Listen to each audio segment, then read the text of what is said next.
Hello students, welcome again in the mechanics institute. जो हमारा जो लेक्चर सीरीज चल रहा था, जिसमें हम पार्टीशन फंक्शन को पढ़ रहे थे, उसमें हमने तीन चीज़ें कैलकुलेट कर ली। इंटरनल एनर्जी और एंट्रोपी, और जो हम बात कर रहे थे स्पेसिफिक हीट की, ये तीन चीज़ें हमने उसमें कैलकुलेट कर ली थी। उसी क्वेश्चन को हम आगे जब एक्सटेंड कर रहे हैं तो उसमें बाकी जो वैल्यूज है, जो पैरामीटर्स हैं, उनको कैलकुलेट करते हैं। अगला पैरामीटर हमारा है एंथैल्पी। अब जैसे हमने एक H1 फॉर्मूला आपको बताया था, जो ऊष्मागतिकी का प्रथम नियम था। एक मेरे पास हथियार नंबर 2 जिसको मैं बोलता हूँ, ये फॉर्मूला है। इसको आप याद रखें, पूरा आगे की चीजें आपके लिए इजी रहेंगी। H2 क्या है? H2 मैंने इसको हथियार नंबर सेकंड बोला है। G गिब्स फ्री एनर्जी बोलते हैं। इसका फॉर्मूला होता है U इंटरनल एनर्जी को बोलते हैं, जिसको हमने E बार यहाँ डिनोट किया है। E bar plus PV minus TS equal to होता है, यहाँ U प्लस पीवी होता है एंथैल्पी H। ठीक है, U या E बार प्लस पीवी होता है एंथैल्पी, तो इसकी जगह हमने H लिख दिया minus TS.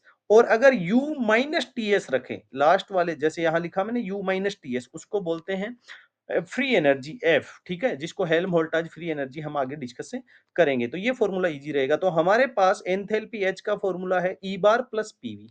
Number of particle अगर आपके पास कैपिटल N है तो उसको N से मल्टीप्लाई हमने कर दिया, तो ये H का फॉर्मूला हो गया। हमने E बार को वहां डिस्कस किया था पार्टीशन फंक्शन के टर्म में, वो आया KT square del over del T ln Z। ये वैल्यू हम यहाँ पुट कर रहे हैं। तो हमारे पास एक चीज तो ये हो गई कि ई बार को और पीवी को हम क्या लिख सकते हैं, केटी लिख सकते हैं, जो कि हमारे पीवी इक्वल टू एनआरटी या PV equal to KT ideal gas के लिए जो हम जनरली यूज में लेते हैं। तो एच क्या हो गया, एन ई बार की वैल्यू रख दी और पीवी की जगह हमने केटी लिख दिया। केटी यहाँ भी है, केटी यहाँ भी है, इसको कॉमन ले लिया तो बाहर आ गया एन केटी, तो यहाँ बचा T del over del T L N Z plus one. ये हमारे पास किसका वैल्यू हो गया, एंथैल्पी का वैल्यू हो गया। अब हम बात कर रहे हैं हेल्महोल्ट्ज़ मुक्त ऊर्जा की। जैसे मैंने यहाँ डिस्कस किया, हेल्महोल्ट्ज़ मुक्त ऊर्जा F equal to U minus T S या E bar minus T S होता है। तो वो हमारे पास हेल्महोल्ट्ज़ मुक्त ऊर्जा F इक्वल टू क्या हो जाएगा, ई बार माइनस टी एस। ई बार का वैल्यू ये हम बार बार ये वैल्यू यूज आएगा।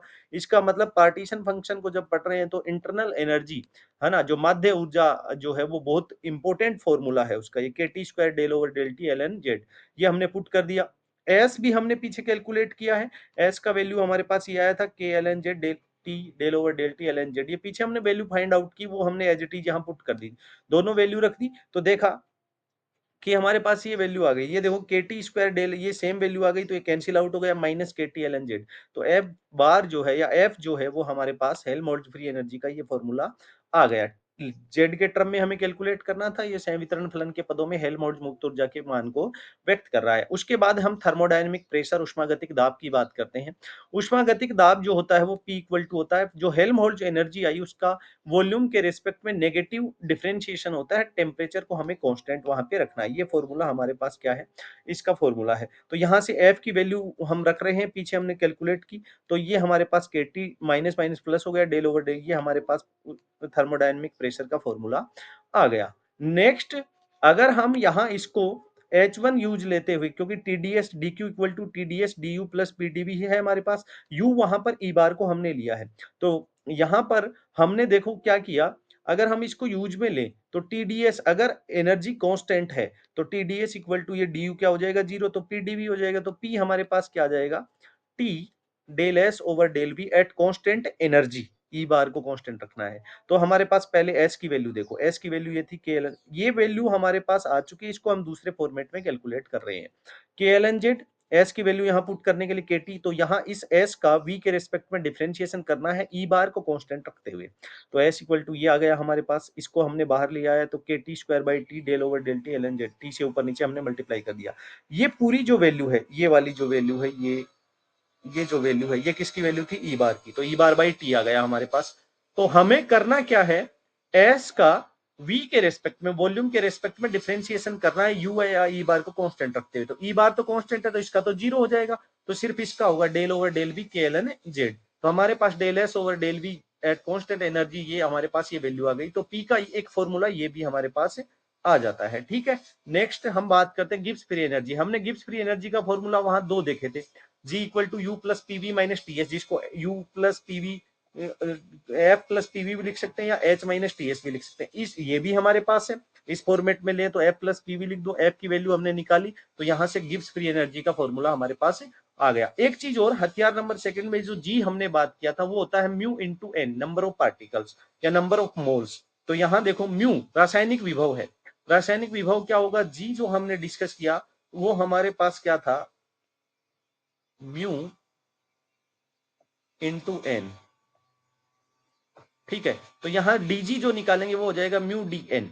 ठीक है, तो यहां से डेल जी ओवर डेल जी का अगर हम एन के रिस्पेक्ट में डिफरेंशिएशन करें तो म्यू का वैल्यू आएगा प्रेशर और टेम्परेचर को कांस्टेंट रखते हुए। जी हमने पीछे निकाला, इसका एन के रिस्पेक्ट में डिफरेंशिएशन करें तो ये हमारे पास आ जाएगा 1 का डिफरेंशिएशन तो हो जाएगा 0, तो हमारे पास बचेगा K T del over del N N Z. ये हमारे पास क्या आ गया, संवितरण फलन आ गया। ठीक है, एक क्वेश्चन ये बड़ा इंपॉर्टेंट क्वेश्चन है कि सिद्ध कीजिए कि किसी निकाय की एंट्रोपी एस जो हमारे पास आई minus K summation I P I L N P I होती है, जहां पी आई निकाय के आई व्यवस्था में पाई जाने की प्रायिकता है। निकाय के आई व्यवस्था में पाई जाने की प्रायिकता का फॉर्मूला हमने पीछे डिस्कस किया। माध्य एनर्जी जो है मैंने बताया, मीन एनर्जी जब निकालनी है तो जो आईवी स्टेट की एनर्जी है उसको उसकी प्रोबेबिलिटी से मल्टीप्लाई करो और सभी जितने भी वैल्यूज है उन सबको ऐड कर दो। ठीक है, एंट्रोपी एस का फॉर्मूला हमारे पास, क्योंकि हमें एंट्रोपी निकालनी है, एस का फॉर्मूला ये आया था के एल एन जेड, ये हमने पीछे कैलकुलेट किया तो इस के को अंदर मल्टीप्लाई कर दिया।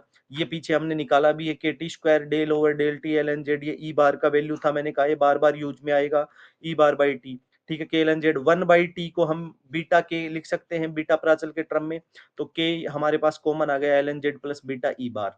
ठीक है, ई बार की वैल्यू हम यहाँ पुट कर देंगे तो देखो K L N Z beta as it is, E bar की वैल्यू क्या थी, summation E I P I, ये हमने यहाँ वैल्यू पुट कर दी, बीटा कांस्टेंट है, इसको समेशन के बाहर या अंदर कैसे भी रख सकते हैं। ठीक है, पी आई का फॉर्मूला हमारे पास था ई की पावर माइनस बीटा ई आई बटा जेड, तो पी आई जेड अगर हम निकालें तो जेड उधर मल्टीप्लाई ई की पावर माइनस बीटा ई आई की वैल्यू, तो बीटा ई आई की वैल्यू निकाल के हम यहाँ पुट करेंगे तो बीटा ई आई ये आ गया नेगेटिव में, तो ये हमने वैल्यू रख दी तो यहाँ पर minus P I L N P I Z आ गया। ठीक है, इसको एस को हमने के एल एन जेड इसको हम खोल रहे हैं तो क्या हो जाएगा हमारे पास minus P I L N multiply में होते हैं वो ऐड हो जाते हैं, यहाँ बाहर माइनस लगा हुआ तो minus P I L N P I minus P I L N Z, ये दोनों यहाँ जो ये वैल्यू थी जो एल एन की इसको हमने सोल्व कर दिया। ठीक है, तो K L N Z minus P I ये हमारे पास ये आ गया। हमें पता है नॉर्मलाइजेशन कंडीशन पर सामान्यीकरण शर्त क्या है, प्रोबेबिलिटी की मैक्सिमम या टोटल वैल्यू कितनी होती है 1। ठीक है, तो यहाँ पर समेशन पी आई की वैल्यू कितनी हो गई 1 हो गई, तो ये एल एन जेड बच गया, माइनस का ये प्लस का ये दोनों कैंसिल आउट हो गए। तो एंट्रोपी का ये भी एक फॉर्मूला है जो कई बार आपको प्रूव करवा लेता है निकाय की एंट्रोपी का, ये इंपॉर्टेंट क्वेश्चन है यहाँ पर। नेक्स्ट क्वेश्चन क्या है, सिद्ध कीजिए कि दो स्वतंत्र निकायों से मिलकर बने संयुक्त निकाय, दो निकाय लिए उनसे हमने एक निकाय बनाया जिसका पार्टीशन फंक्शन हमने जेड एम एन लिया, और इन अलग अलग निकायों के पार्टीशन फंक्शन थे जेड एम और जेड एन, तो जेड एम एन जो है वो इन दोनों के गुणनफल के बराबर होगा। दो चीजें ध्यान रखें, पार्टीशन फंक्शन है वो गुणन के नियम का पालन करता है, एंट्रोपी जो है वो योज्यता के नियम का पालन करती है। तो हम प्रथम निकाय के ईएम अवस्था में पाई जाने की प्रायिकता, तो ईएम है तो यहाँ ई की जगह ईएम रखेंगे अपोन में जेड एम।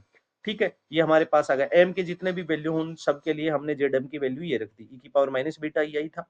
एनवी अवस्था में ईएन अवस्था में पाई जाने की ये प्रायिकता होगी। अब टोटल संयुक्त निकाय की ऊर्जा होगी ईएम प्लस ईएन, उसमें पाई जाने की प्रायिकता क्या हो जाएगी, पीईएम ईएन ई की पावर, यहाँ पहले में ईएम लिखा था दूसरे में ईएन, और टोटल के लिखेंगे ईएम प्लस ईएन। ये इसका पार्टीशन फंक्शन हो गया जो हमें कैलकुलेट करना है।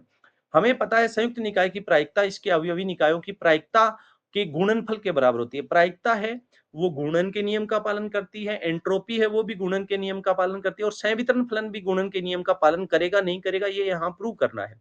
तो पीईएम ईएन क्या होगा, प्रायिकता of E M probability of E N. ठीक है, दोनों को हमने वैल्यू पुट कर दी, दोनों की वैल्यू, ये पीईएम की वैल्यू है, ये पीईएम इसकी वैल्यू है, तो हमने कैलकुलेट कर दी। तो यहाँ से देखो ये तो एज इट इज आ गया, यहाँ देखो e की power minus beta E M और e की power minus beta E N को जब हमने मल्टीप्लाई किया तो ये वैल्यू आ गया, तो यहाँ से देखो ये कैंसिल आउट हो गया, जेड एम एन किसके बराबर आया, Z M into Z N. इसका मतलब ये सिद्ध हुआ कि दो स्वतंत्र निकायों से मिलकर बने संयुक्त निकाय का संवितरण फलन उन निकायों के अलग अलग संवितरण फलन के गुणनफल के बराबर है। इसका मतलब संवितरण फलन जो है वो गुणन के नियम का पालन करता है, प्रायिकता भी गुणन के नियम का पालन करती है, और एंट्रोपी है वो योज्यता के गुणधर्म। इसका मतलब संयुक्त निकाय की एंट्रोपी एस जो आएगी वो S1 प्लस S2 के बराबर आएगी। Okay student, thank you. ये लेक्चर सीरीज हमारी कंटिन्यू रहने वाली है, तो इसको आप ज्यादा से ज्यादा शेयर करें ताकि हम ज्यादा से ज्यादा स्टूडेंट्स तक पहुंच पाए। Thank you.